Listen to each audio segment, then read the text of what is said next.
నమస్తే సర్పంచ్ సార్. నమస్కారం సార్. మీ పేరు? శ్రీనివాస్ గౌడ్, సర్పంచ్ జలాల్పూర్, నాగేట్పేట మండల్. అన్న, మీరు గెలిచిన తర్వాత మీ గ్రామంలో గుర్తించిన సమస్యలు ఏమున్నాయి? మేము గెలిచిన తర్వాత ఫస్ట్ మాకు మెయిన్ వాటర్ ప్రాబ్లం కొంచెం ఉండే. ఇక అది ఏంది అనేది నేను ముందే చూసిన. కొంచెం ఒకటి ఎస్సీ దాంట్లో ఒక ఎస్సీ బస్తీలో వాటర్ ప్రాబ్లం ఉండే. దాన్ని ఏం చేయాలని చెప్పేసి ఆలోచన చేస్తే ఒక సింగిల్ పేజ్ మోటార్ పెట్టి చూసినాం. తీరా చూస్తే అక్కడ కూడా ఆ సింగిల్ పేజ్ పంపులో కూడా నీళ్ళు వెళ్ళలేవు. ఒకటి ఇంతకుముందు ఒక 15-20 ఏళ్ళ కింద బ్యాక్ ఒక మాది ఇట్లా కెనాల్ అవతల ఒక బోర్ వేసింది ఉండే. కేవలం ఆ బోర్ను, ఆ మోటార్ను దేనికి యూజ్ చేసారంటే ట్యాంకర్కు మట్టుకే యూజ్ చేసారు. దాన్ని ఒకటే అనిపించింది, ఈ వాటర్ను యూజ్ చేసుకుంటే ఈ ఎస్సీ బాధ పోతుంది. మళ్ళీ ఎస్సీ కమ్యూనిటీల కాడ కానీ చర్చి కాడ కానీ ఒక 2-3 నల్లలు కూడా అవసరం ఉండే. ఏంది అని ఆలోచన చేసి నాకు చాలా 20-25 ఏళ్ళ కింద ఇప్పుడు సిమెంట్ పైపులతో వేసిన బోర్ అది. అప్పటి నుంచి గత సర్పంచులు కూడా దాన్ని పట్టించుకోక యూజ్ చేయలేరు. ఆ ట్యాంకర్కి మట్టుకే యూజ్ చేశారు. నేను ఒకటే ఆలోచన చేసిన, ఈ వాటర్ని యూజ్ చేసుకుంటే ఈ ప్రాబ్లమ్స్ వెళ్ళిపోతాయని చెప్పేసి ఒక నెల రోజులు ఎంబడదలిగిన దాన్ని దాన్ని అంతా తవ్వి చేసి ఆ సిమెంట్ పైపులను తవ్వి ఎక్కడుంది అని గుర్తు తెలుసుకొని ఆఖరికి అది వాటరు దాన్ని మళ్ళీ పైపులు వేసేసి ఆ వాటర్ను తీర తీసుకొచ్చి అక్కడ ఒక హౌజ్ కట్టి ఏం చేసిన అంటే ఒక 2-3 ప్రాబ్లమ్స్ ఉండే. ఇట్లా ఇది ఈ హౌజ్ కట్టి అక్కడ కూడా ఈ హౌజ్ కూడా మొత్తానికి ఒక 5-6 ఏళ్ళ వాళ్ళే యూజ్ చేయలేరు.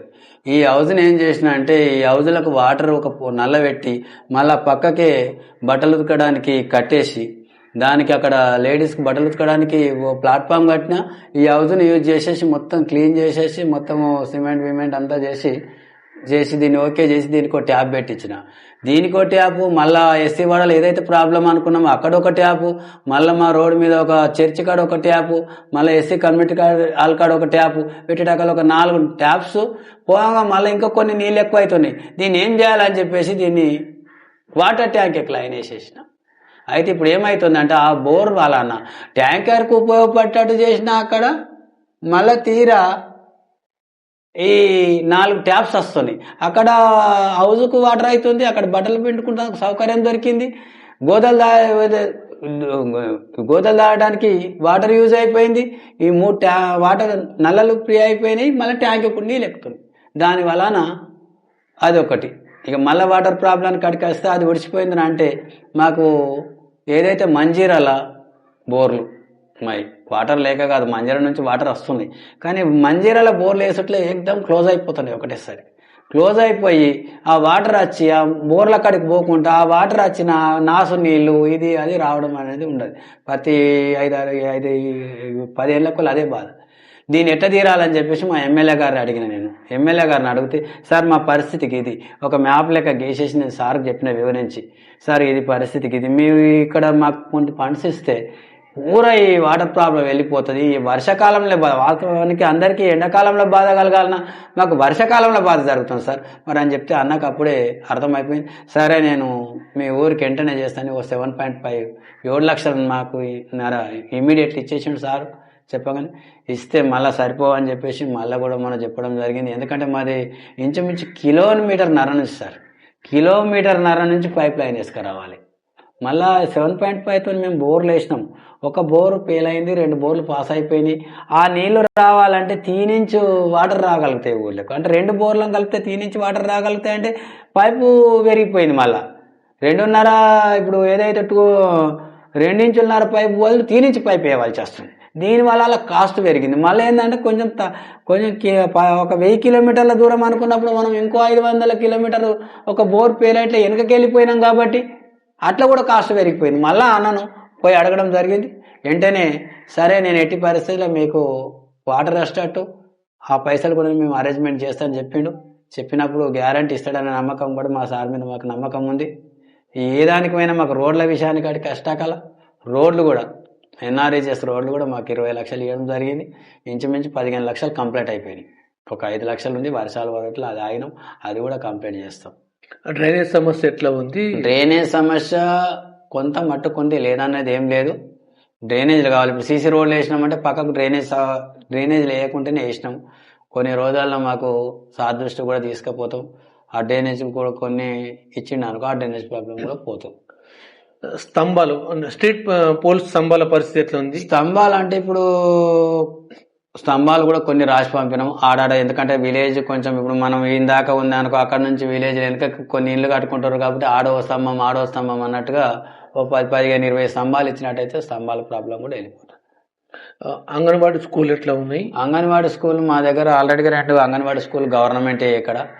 ఇక మాకు ఆమ్లెట్ గ్రామంలో ఒకటి ఎర్రారం ఉంది, అక్కడ కూడా మాకు సార్ వచ్చినాకనే అక్కడ కూడా ఇవ్వడం జరిగింది. అక్కడ కూడా స్లాబ్ లెవెల్ అయిపోయింది. ప్రస్తుతానికి స్కూల్ అనే ఒక రూమ్ ఇచ్చినాం, అక్కడ అంగన్వాడీ నడుస్తుంది. ఆమ్లెట్ గ్రామంలో త్రాగునీటి పరిస్థితి ఎట్లా ఉంది? తాగునీటి ప్రాబ్లం కూడా అక్కడ ఏంది, ఇంతకుముందు ఏదైతే ఉందో అది కూడా నేను చెప్పినట్టు మంజీరాలని అవి కూడా 2 బోర్లు అక్కడ కూడా నేను అన్నకు అడగడం జరిగింది, ఎమ్మెల్యే గారికి. 7.5 ఎస్టిమేట్ తీసుకుపోయి అక్కడ కూడా ఇస్తా అన్నాడు. ప్రస్తుతానికి ఆడ ఏంటంటే ఆడ 7 ఇయర్స్ 7 సంవత్సరాలు 8 సంవత్సరాలు అయింది మనకు మిషన్ భగీరథ వచ్చి. ఒక ట్యాంకీకి వాస్తవానికి మిషన్ భగీరథ వస్తేనే నీళ్ళు, లేకపోతే నీళ్ళు లేవు. నేను పోయిన ఒకసారి ఇట్లనే ఒక చెప్తే ఏదంటే ఈ ట్యాంకులు జాగ్రత్త చూసుకోండి, ఆ ట్యాంకుల మీద కప్పులు లేక కోతులు పడడం చేయడం అనేది ఒక మీటింగ్లో నాకు చెప్పుండే. తీరే నేను ఎర్రారంలో అడిగిన, ఇట్లనే అందరు ఉన్నారు, మన ట్యాంక్ పరిస్థితులు ఏమైనా గెలవంగానే అడిగితే, అన్న ఇట్లా ఇట్లా చెప్పినట్టు మన ట్యాంకీకే కప్పు లేదన్న అన్ని ఊళ్ళ సంగతి ఏమన్నా. మేము తీరా ఇక అన్న నేను ఇద్దరం పోయి ఎక్కి చూస్తాగల ట్యాంక్ మీద కప్పు లేదు, ఆయన కప్పు అక్కడికే తీసుకుపోయి కప్పు ఆడనే మీద ఓపించేసినాం. వేసేటప్పుడు మా వాటర్ మ్యాన్ అడిగిన, ఈ వాటర్ ఎట్లా మరి మిషన్ భగీరథ కొరకు కట్టింది కదా వాటర్, మిషన్ భగీరథ రాకపోతే ఇలా వాటర్ ఉంటాయంటే, లేదన్న మిషన్ భగీరథ ఎన్ని రోజులు రాకపోతే అన్ని రోజులు చుక్క నీళ్ళు లేవని చెప్పేసాడు. అప్పుడే నేను మండల ఎంపీడీఓను మా అన్న ఎమ్మెల్యే సాబు చెప్పించేసి మండల ఎంపీడీఓను ఒక 3 లాక్ అడిగి వెంటనే ఏదైతే మనకు రోడ్లు అల్లలు ఉంటాయి కదా, ఆ నల్లలతో 9 నుంచి 11 గంటల దాకా నడుస్తాయి. ఆడికేళ్ళు మోటార్ వేస్టే ఉంటుంది. దాన్ని ఆలోచన చేసి అక్కడి నుంచి లైను ఏదైతే పొద్దున 9 గంటల నుంచి ఉందో 11 గంటల వరకు అక్కడ ట్యాప్స్ ఇడుస్తారు. ఆ తర్వాత మనకు టైం ఉంటుంది కదా, 11 గంటల నుంచి 4 గంటల వరకు కరెంట్ ఉంటుంది. ఆ వాటర్ తీసుకొచ్చి వాటర్ లైన్ వేసేసిన ఆల్రెడీ ట్యాంకులకు నీళ్ళు ఒక నెల రోజులే అక్కడ ట్యాంకులకు కూడా నీళ్ళు పడుతుంది. 2 ట్యాంకులు వాటర్ ప్రాబ్లం ఎలాంటి ప్రాబ్లం ఎర్రారంకు లేకుండా చేసినాం. శ్మశాన వాటికి ఎట్లా ఉంది అక్కడ వాటర్ పరిస్థితి? శ్మశాన వాటికి పర్లేదు, ఇక్కడ కానీ అక్కడ కానీ శ్మశాన వాటికి పర్లేదు, బాగా వాటర్ ప్రాబ్లం కూడా లేదు అక్కడ.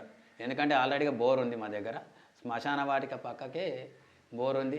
అదే బోర్ నీళ్ళు కూడా మంచిగానే ఉన్నాయి కాబట్టి బోర్ను శ్మశాన వాటిక వాడుకుంటాము, ప్లస్ పార్కుకు వాడుకుంటాము. అని స్కూల్ పిల్లలకు విద్యా వ్యవస్థ ఎట్లా ఉంది? స్కూల్ పిల్లలకు విద్యా వ్యవస్థ పర్లేదు అనుకో ఇప్పటికే. ఎందుకంటే మా దగ్గర 4-5 టీచర్లు, మళ్ళీ ప్రైవేట్ టీచర్స్ కూడా ఇప్పుడు ఇచ్చారు కదా, వాళ్ళు కూడా ఉండరు, పర్లేదు. కాకపోతే ఉన్న స్ట్రెంత్కు మాత్రం పర్లేదు ఇప్పటికైతే. వైద్యం ఎట్లా ఉంది మీ గ్రామానికి? వైద్య సదుపాయం?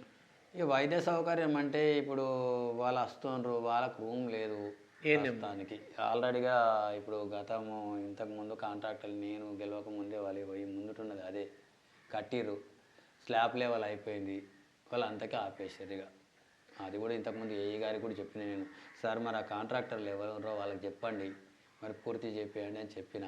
వాళ్ళకి చెప్తుండ్రు, ఇక మాకు బిల్లు రాలేదు, వచ్చినాక కడతామనే దాని మీద ఉండరు. అది ఒకటి హాస్పిటల్ అయిందనుకో ఇంకా కొంచెం మంచిగా ఉంటుంది కదా. మీ పాలక మండలి మీకు ఎట్లా సహకరిస్తుంది? పర్లేదు, మా పాలక మండలి మంచిగా సహకరిస్తారు.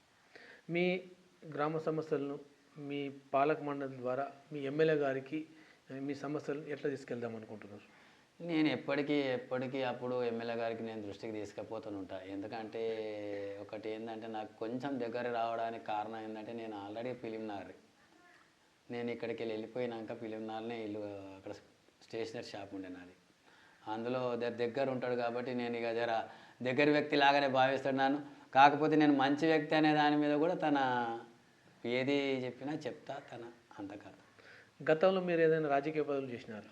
నేను 2001 నుంచి 6 వరకు ఎంపీటీసీ చేసిన. అప్పుడు కూడా నేను ఎంపీటీసీ చేస్తే కూడా నేను టీడీపీ ఒక ఏకైక ఎంపీటీసీ, బీజేపీ ఏకైక ఎంపీటీసీ, మంది అంతా అప్పుడు కాంగ్రెసే గెలిచింది. నేను ఏకైక ఎంపీటీసీని గెలిచినా నేను ఇప్పుడు పాలక మండలితో ఎంత మంచిగా ఉంటా అంటాను.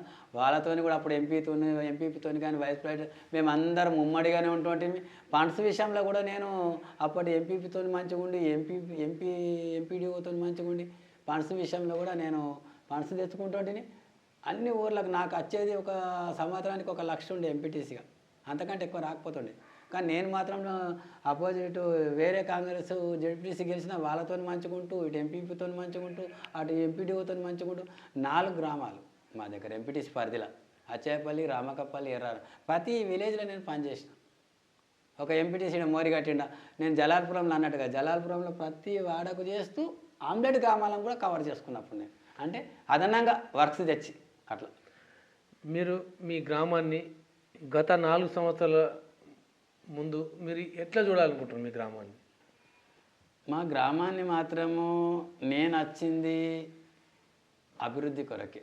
వాస్తవానికి నేను వచ్చిన నుంచి ఇప్పుడు 7 నెలల్లో కూడా నేను చేసింది నేను చూసిన కదా. ఇప్పుడు వాటర్ ప్రాబ్లం తీర్చగలిగిన ఒకటి బోరు కేవలం ట్యాంకర్ కొరకు యూజ్ చేసుకునే బోర్ను ఈరోజు ఒక బస్తీ 2 బస్తీలను కవర్ చేస్తూ, ఒక రోడ్ను కవర్ చేస్తూ, ఒక వాటర్ను కవర్ చేస్తూ మళ్ళీ ట్యాంకులకు నీళ్ళు పంపించగలుగుతాను. అంటే అది ఒకటే తాడ యూజ్ అయ్యాను 4 తిక్కల యూజ్ చేస్తూ దాన్ని చేసుకోగలిగిన. రేపు అందుకొరకే ఈ అన్న ఎమ్మెల్యే గారు నాకు కొంచెం నేను కూడా మంచి వ్యక్తిని తెలుసు, ఆల్రెడీ చెప్తాడు. మా ఎమ్మెల్యే గారి సహకారంతో పూర్తి ఏది చేసినా నేను అంటున్నా కదా, ఇగో ప్రతి ఒక్కటి నేను అందుకే మా ఎమ్మెల్యే గారిది అనేది నేను చెప్తా. ఇవ్వు ఇదేంది ఇక్కడ ఒకటి సీసీ రోడ్ వేసిన మీరు రావడానికి లెఫ్ట్లో, అది ఒక 30-40 ఏళ్ళ నుంచి ఆ రోడ్డు ఎట్లుందంటే ఎలాకారంలో ఉంది. ఇప్పుడు మీరు రావడానికి ఒకళ్ళు దృష్టికి తెచ్చిర్రు నాకు, అన్న నువ్వు గెలిచిన ఒక మంచి పని చెప్తా అంటే చెప్పండి అని చెప్పిన. ఎవరు రాత్రి వచ్చిన వాళ్ళు డైరెక్ట్ స్పీడ్గా వచ్చే పెంటలు పడిపోతారు అన్న చక్కగా, ఈ రోడ్ను కొంచెం క్రాస్ చేస్తే అయిపోతుంది అని చెప్పేసి అంటే ఇమీడియట్గా నేను ఆ బండలం బలగొట్టిన సొంత పైసలతో, ఒక 20,000తో నా బండలం సొంత పైసలతో వలగొట్టేసి వెంటనే సీసీ రోడ్ వేసారు. చూడు మీరు చూసి ఉంటారు. మళ్ళీ ఏంటంటే మీరు అడిగిన దానికి కూడా 4 సంవత్సరాలల్లో ఈ ఊరును అయినంత మట్టుకు వాటర్ ప్రాబ్లం లేకుండా, సీసీ రోడ్ల ప్రాబ్లం లేకుండా, డ్రైన్లు అన్నీ మా ఊరంటే ఈ లెక్కలు ఉండాలిరా. సర్పంచ్ అంటే కూడా నేను కూడా వాస్తవానికి అన్ని ఆలోచన మెయిన్ సర్పంచ్ విధి ఏంది నేను ఇప్పుడు చెప్తున్నా. ఒకటి నేను సర్పంచ్ వచ్చిన నుంచి ఇప్పటి నుంచి గెలిచింది, ఇంకా బయట అరుచుకోండి మీరు. మెయిన్ వాటర్ ఇప్పటికీ ఒక రోజు నీళ్ళు లేవు అనే రోజు లేకుండా చేసిన ఇప్పటిదాకా. అంటే నేను గెలిచిన మళ్ళా వాటర్ ప్రాబ్లం, స్ట్రీట్ లైట్లు. ఈరోజు ఒక లైట్ పోయింది 2 అంటే మా వానికి చెప్తా, ఈరోజు లైట్లు పోయినాయని కంప్లైంట్ ఇస్తే రేపు 24 గంటలలో లైట్లు పెట్టేస్తారు. ఇక డేన్స్ అంటవా, ఇప్పటి నుంచి మా ఆమ్లెట్ గ్రామంతో లెక్క పెడితే మా ఊర్లో సీరియల్ ఉంటుంది. నేను ఎక్కినాక ఒకటే చెప్పిన, ఫస్ట్ వాడ నుంచి సీరియల్ అవుతుంది డ్రైన్లు తీసుడు, లాస్ట్ వాడ నుంచి తీసి ఆమ్లెట్ గ్రామం కవర్ చేసుకొని మళ్ళీ ఇటుకి వస్తాడు ఫస్ట్ వాడ. మిమ్మల్ని భారీ మెజార్టీతో గెలిపించిన మీ గ్రామ ప్రజలకు మీరేం చెప్పాలనుకుంటున్నారు? ఏం లేదు, నేను అభివృద్ధి చేసి చూయించి వాళ్ళకు ఒక అన్నలకు తమ్ముని లెక్కను, అమ్మలకు కొడుకు లెక్కను, అక్కలకు తమ్ముని లెక్కను, రేపు మా సర్పంచ్ అంటే ఇట్లా ఉండాలనే దాని మీద నేను మెప్పు పొందడం తప్పితే ఇంకేంది వాళ్ళకు. మీ ఎమ్మెల్యే గారి పనితీరు పట్ల మీరు ఏం చెప్పాలనుకుంటున్నారు? మా ఎమ్మెల్యే గారు పనితీరుకు ఏం తిరిగేలేదు. నేను అంటున్నా కదా, మాకు అదృష్టంగా దొరికిన, నిజంగా చెప్పాలంటే కనిపించే దేవుళ్ళకు మొక్కినాక, ఇప్పుడు కనిపించని దేవుళ్ళకు మొక్కినా కనిపించే దేవునికి మొక్కాలని అనిపిస్తుంది. ఎందుకంటే మేము ఎప్పటి నుంచో యాద్ చేస్తుంటే, నేనైతే మా బాలగౌడ్ సాబు, ఇప్పుడు నేను శ్రీనివాస్ గౌడ్, మేము గౌడు, మా బాలగౌడ్ సాబు చేసిండు అంతకుముందు. అతను చేసుంటే ఈరోజు ఎల్లారెడ్డి ఏ లెక్కల్లో వెళ్ళిపోతుండే. ఆ తర్వాత నాయకులు, ఆ తర్వాత ఎమ్మెల్యేలు కూడా వచ్చారు. నిజంగా చెప్పాలంటే ఎల్లారెడ్డిని కొంచెం దృష్టి పెట్టకుంటే ఎల్లారెడ్డిని వెనకెక్కేసారు. ఈ 30-40 ఏళ్ళ కోలే మాకు దేవుడే దోలేసిండు అనుకుంటున్నాం. మాకు ఈ మదనన్నం ఈరోజు ఎల్లారెడ్డి డెవలప్, మా ఊరే కాదు ఎల్లారెడ్డి డెవలప్ అవడానికి కారణం కూడా ఎప్పుడు ఇంత ఫండ్స్ వచ్చిన రోజులు లేవు. అది అందరికీ తెలిసిన విషయమే, నేను కూడా చెప్పాల్సిన అవసరం లేదు. కాకపోతే మా ఎల్లారెడ్డి ప్రజలను ఏ అదృష్టం చేసుకున్నాం కానీ అన్న రావడమే ఒక అదృష్టంగా భావిస్తున్నాం.